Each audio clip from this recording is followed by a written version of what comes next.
Hello guys, in this video I'll show you how to get up and running with style components.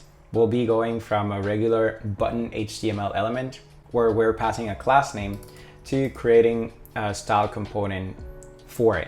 And when you define your component with style component, you're just creating a React component with your styles already attached to it. So here we have a class name button welcome, and that button welcome is defined in our app.css file here with the styling that we want to apply to our button.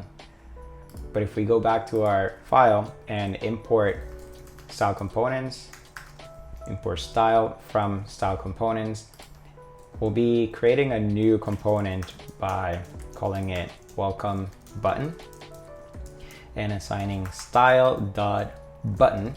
This here can be div, can be a span, but in our case, we want to render a button on screen and we want to apply this styling to the button element. So in our case, we're defining style.button, and then with the backticks, we are passing a styling to our component.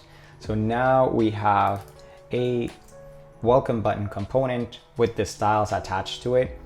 So now if we get rid of this button element here, this HTML element, and we pass our welcome button, in our case, we'll pass the same text,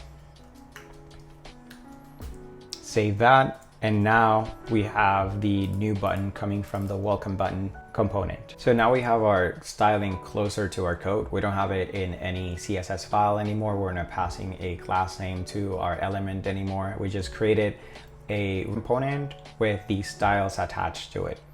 And one of the cool things that you can do with style components is passing props to it. And the way that we can pass props to our style components is similar to the way we pass props to our React components.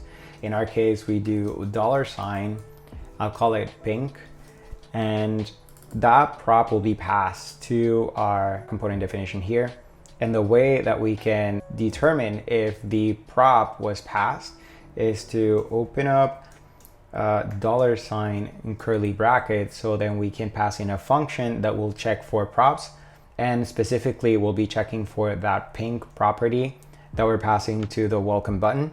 If that prop is sent to the style button, then we'll be rendering a new background color for it. Otherwise, we'll be passing the previous color or that bluish color that we're seeing on screen.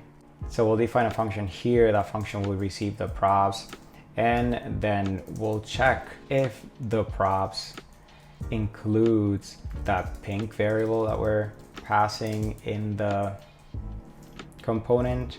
If that's the case, the background color for the styling will be pink. Otherwise, we'll be passing that original value that was originally created.